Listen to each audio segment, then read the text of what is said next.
উপদেষ্টা হিসেবে জাতীয় স্মৃতিসৌধে শ্রদ্ধা নিবেদন করলেন ডক্টর মোহাম্মদ ইউনূস। তার উপদেষ্টা সহ শহীদ মিনারেও যাবেন ভাষা শহীদদের স্মরণে। দিনভর কর্মব্যস্ত শিক্ষার্থীরা যানবাহন নিয়ন্ত্রণ থেকে শুরু করে লুট হওয়া মালামাল ফেরত, সারা রাত দিচ্ছে পাড়া মহল্লা পাহারাও। যেইভাবে নানা ধরনের লুট হচ্ছে এবং নানান অ্যাক্সিডেন্টের তৈরি হচ্ছে এই মুহূর্তে, এইটাকে আমরা সেভ করতে চাই। রক্ষা তো চাইলেও সবাই মিলে করতে পারবো না, কিন্তু চেষ্টা করছি আমরা।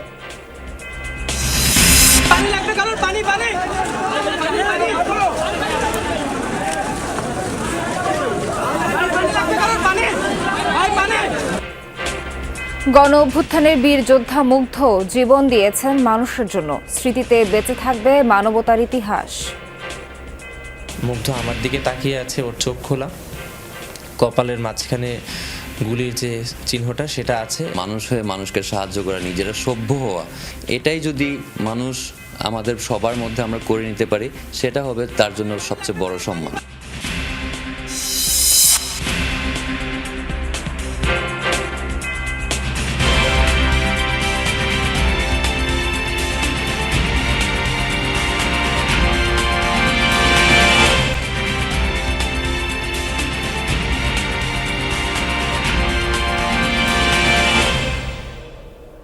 স্বাগত সবাইকে আমন্ত্রণ যমুনা নিউজে। এতক্ষণ শিরোনাম দেখছিলেন, পুরো খবর জানাতে সঙ্গে আছি আমি নাবিলা সোহার। এর আগে সাভার জাতীয় স্মৃতিসৌধে মুক্তিযুদ্ধের বীর শহীদদের প্রতি শ্রদ্ধা নিবেদন করেছেন অন্তর্বর্তীকালীন সরকারের প্রধান উপদেষ্টা ডক্টর মোহাম্মদ ইউনূস। শ্রদ্ধা নিবেদন করা হয়েছে উপস্থিত 13 উপদেষ্টার পক্ষ থেকেও। সকাল 9:30 হেলিকপ্টার যোগে সাভার জাতীয় স্মৃতিসৌধে পৌঁছান প্রধান উপদেষ্টা। তবে বাকি উপদেষ্টারা সড়ক পথে নির্ধারিত সময়ের আগে স্মৃতিসৌধে পৌঁছান। সকাল 10টার কিছু আগে স্মৃতিসৌধে শ্রদ্ধা নিবেদন করেন ডক্টর ইউনূস। প্রচণ্ড বৃষ্টির মাঝে নীরবে দাঁড়িয়ে থাকেন, বীর শহীদদের প্রতি অর্পণ করেন ফুলের শ্রদ্ধা। পরে উপস্থিত 13 উপদেষ্টার সাথে কুশলাদি বিনিময় করেন। তাদের সাথে নিয়েই মুক্তিযুদ্ধের বীর শহীদদের প্রতি শ্রদ্ধা জানান প্রধান উপদেষ্টা। পরে স্বাক্ষর করেন স্মৃতিসৌধের পরিদর্শন বইয়ে।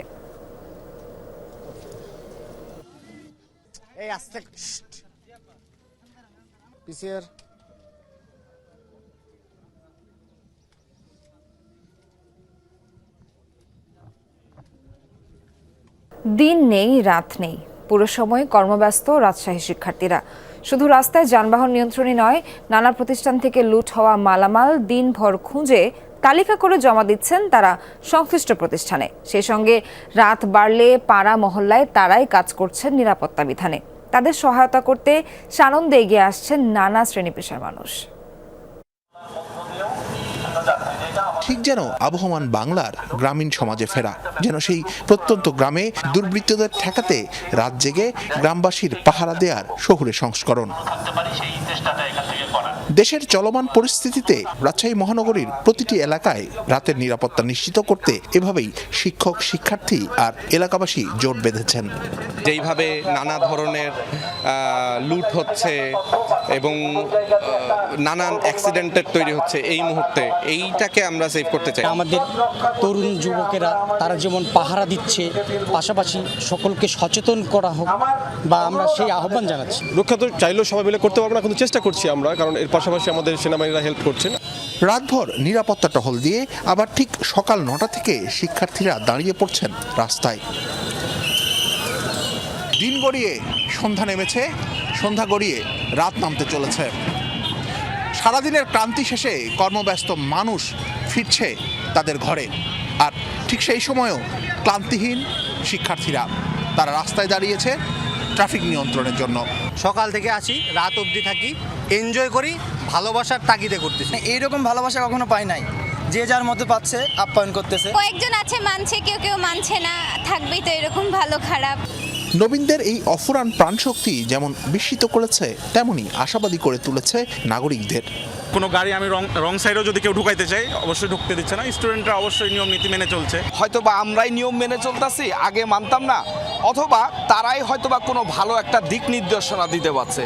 গত কয়েকদিনে নগরীর বিভিন্ন স্থাপনা থেকে লুট করে না জিনিসপত্র ফেলাতেও ব্যস্ত শিক্ষার্থীদের একাধিক দল। সারাদিন শহর ঘুরে লুণ্ঠিত মালামাল উদ্ধার করে সেগুলো ফেরত দেওয়া হচ্ছে অভাবনীয় শৃঙ্খলার সঙ্গে। আমরা এলাকায় মাইকিং করে দিচ্ছি যে আপনাদের মালামালগুলো অন্তত মসজিদে অথবা আপনাদের নির্দিষ্ট জায়গায় জমা করেন। সিটির মধ্যে যেখানে মাল পাচ্ছে আর কি সবগুলো আর কি সিটি কর্পোরেশনের আন্ডারে আমরা লিখছি, সবগুলোকে আমরা নির্দিষ্ট একটা নাম্বার ট্যাগ দিচ্ছি। আসবাবপত্র আলমারি টালমারি চেয়ার টেয়ার যেগুলো দেখতে পাচ্ছেন এগুলো করেছি, উপরেও আছে পিসি টিসি বহু কিছু এখন উদ্ধার হয়েছে আল্লাহর রহমতে।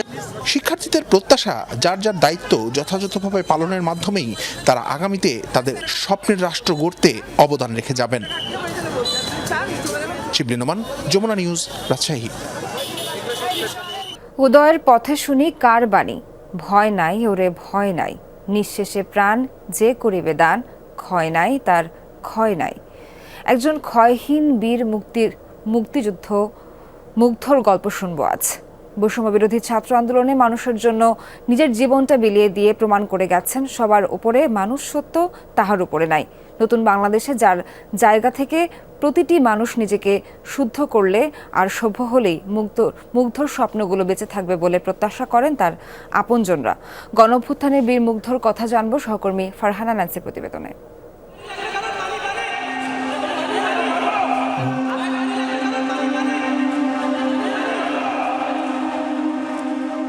বিশাল এক শূন্যতার মাঝে বারবার প্রতিধ্বনিত হচ্ছে একটি বাক্য, পানি লাগবে পানি।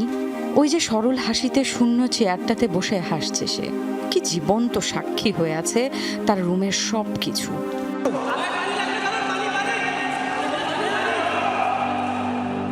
গণ অভ্যুত্থানের এই গল্পে চরিত্রের নাম মীর মাহফুজুর রহমান মুগ্ধ। বৈষম্য বিরোধী ছাত্র আন্দোলনে সে পথে নেমেছিল, বীরের বেশে মানুষের জন্য জীবন দিয়েছে তারুণ্যের প্রতীক মুগ্ধ। রাজনীতির কোনো লেনদেন ছিল না তার সাথে, অথচ আছে শুধু মানবিকতার গল্প। স্লোগান মুখর উত্তাল ক্ষণে কিংবা প্রতিরোধের দিনে সে সারথি হয়েছে সাহসের বাতিঘর হয়ে। একটা সুন্দর জিনিস দেখবেন, চলেন আপনাদেরকে দেখেন। ছাত্র জনতার জীবন বলিদানের গল্পে বীর মুগ্ধ উৎসাহ আর অনুপ্রেরণার এক নাম। তারই শূন্য চেয়ারটার পাশে বসা অবিকল দেখতে স্নিগ্ধর ঘুমের মধ্যে স্বপ্নে আসা যাওয়া চলছে ভাইয়ের। হুট করেও আমার পাশের থেকে, আমরা একসাথে ঘুমাচ্ছি, আমার পাশের থেকেও গায়েব হয়ে গেছে, আমি হুট করে ওকে দেখতে পারতেছি না। তো এরকমও স্বপ্ন আমি দেখি। তখন যখন এই দুঃস্বপ্নটা দেখছি আমার সাথে সাথে ঘুম ভেঙে গেছে, উঠে দেখি আসলেই ও আর পাশে নাই। ও আমার শুধুমাত্র ভাই ছিল না, ও বেস্ট ফ্রেন্ডের থেকেও যদি উপরে কিছু থাকে সেটা ছিল আমাদের। কত কত স্মৃতি আন্দোলিত করে চলেছে স্নিগ্ধর মস্তিষ্ককে। আমি আর মুগ্ধ যে বের হইতাম, আমরা এমনও গিয়েছে যে আমরা আগের দিন রাতের বেলা প্ল্যান করছি 12টার সময় যে আমরা কালকে সিলেট যাব, পরের দিন সকাল 6টা বাজে উঠে বাইক নিয়ে সিলেটের উদ্দেশ্যে বের হয়ে গেছি। আমাদের লাইফটা এরকমই ছিল, আমাদের একটা ড্রিম ছিল যে আমরা পুরো বাংলাদেশ বাইক দিয়ে ট্রাভেল করব। স্নিগ্ধর দৃঢ় উচ্চারণে বেঁচে থাকবে মুগ্ধর স্বপ্ন। মুগ্ধর যে আলাদা স্বপ্নগুলো ছিল এগুলো এখন আমার স্বপ্ন। বাবা মা সবসময় তো আমাদেরকে গুলে ফেলতো, স্পেশালি আমার বাবা এসে কখনোই আলাদা করে রাখতো না যে স্নিগ্ধ অথবা মুগ্ধ, সবসময় ডাকতো স্নিগ্ধ মুগ্ধ। মুগ্ধ যখন এক বৈষম্যহীন বাংলাদেশের আশা নিয়ে পৃথিবী ছেড়ে চলে যাচ্ছিল, ছোট্টবেলার বন্ধুটা আপ্রাণ চেষ্টা করেছিল তাকে বাঁচানোর।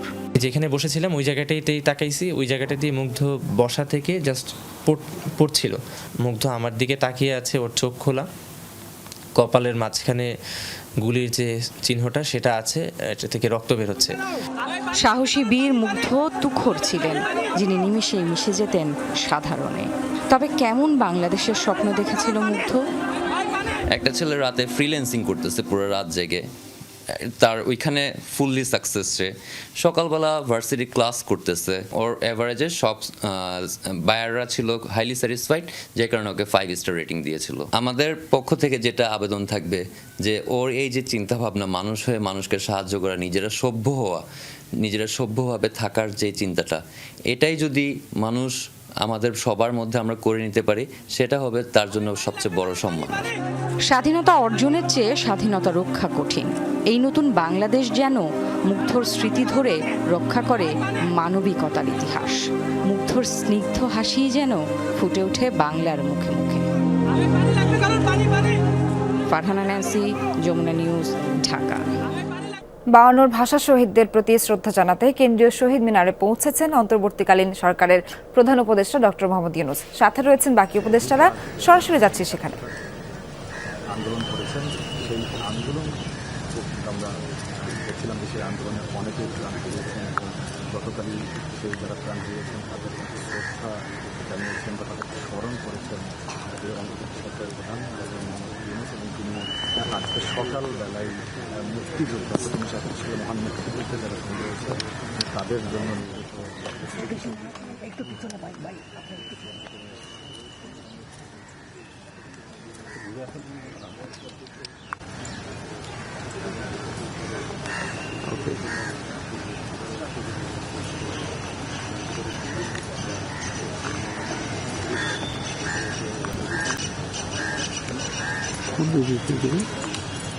এখানে দিবে তখন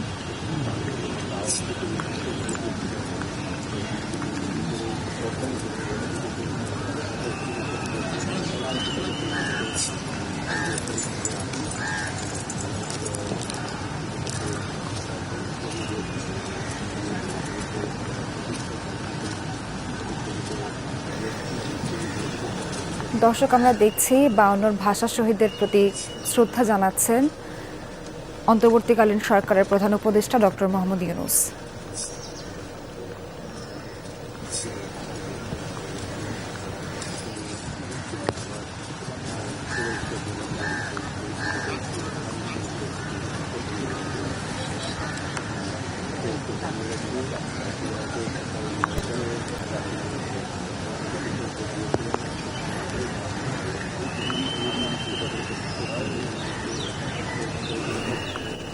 ফিরে যাচ্ছেন অন্তর্বর্তীকালীন সরকারের প্রধান উপদেষ্টা ডক্টর মোহাম্মদ ইউনূস।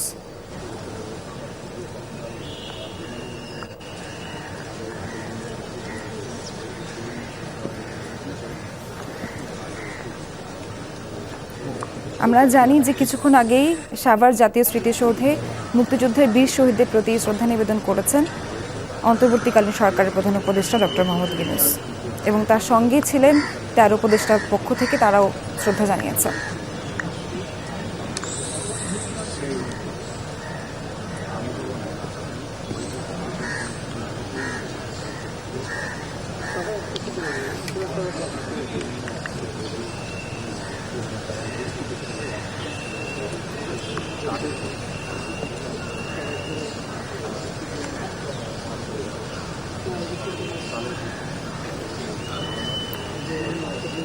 আমরা দেখতে পাচ্ছি যে একই সাথে বাকি উপদেষ্টারাও একে একে এসে তাদের শ্রদ্ধা নিবেদন করছেন ভাষা শহীদদের প্রতি।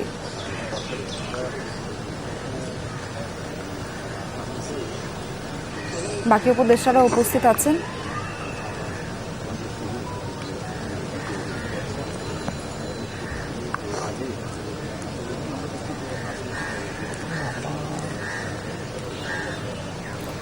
আমরা দেখতে পাচ্ছি ডক্টর আসিফ নজরুল উপস্থিত আছেন।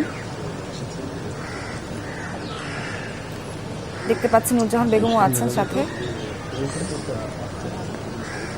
সাথে আছেন ব্রিগেডিয়ার জেনারেল সাখাওয়াত হোসেন।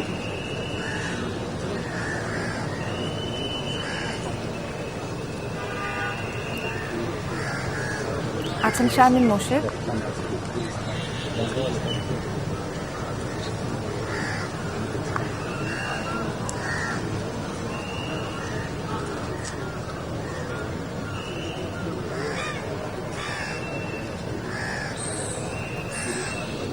ইতোমধ্যে দেখতে পাচ্ছি সমন্বয়কদের মধ্যে নাহিদুল ইসলামও আছেন, তিনিও তার শ্রদ্ধা নিবেদনের জন্য চলে এসেছেন।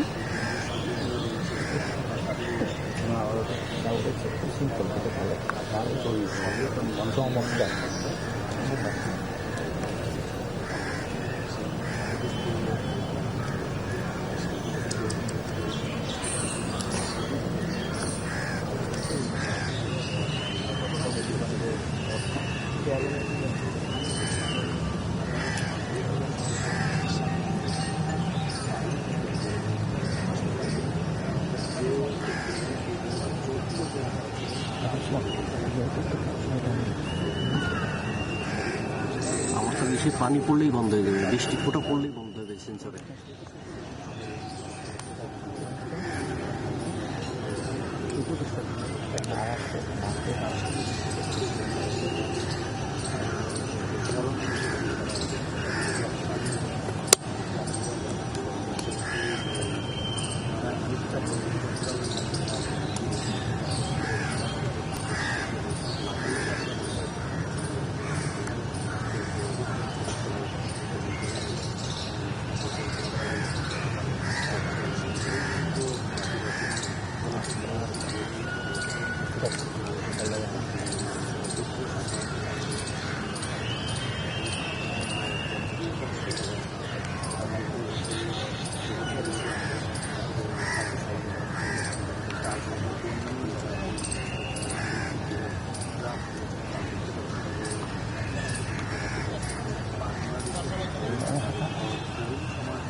দর্শক, আমরা জানি সকাল 9:30টায় হেলিকপ্টার যোগে সাভার জাতীয় স্মৃতিসৌধে পৌঁছান উপদেষ্টা।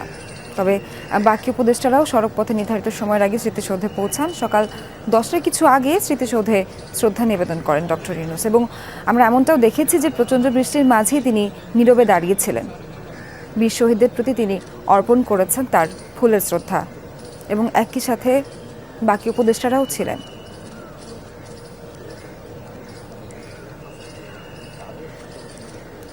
দর্শক, আমরা দেখতে পাচ্ছি প্রধান উপদেষ্টা ডক্টর মোহাম্মদ ইউনূসের সঙ্গে বাকি উপদেষ্টারাও এসে ফুলের শ্রদ্ধা নিবেদন করছেন।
বাংলাদেশের অন্তর্বর্তী সরকারের সাথে যোগাযোগ রাখছে যুক্তরাষ্ট্র। বৃহস্পতিবার নিয়মিত ব্রিফিংয়ে সাংবাদিকদের প্রশ্নের জবাবে এ কথা জানান মার্কিন পররাষ্ট্র দপ্তরের মুখপাত্র ম্যাথিউ মিলার।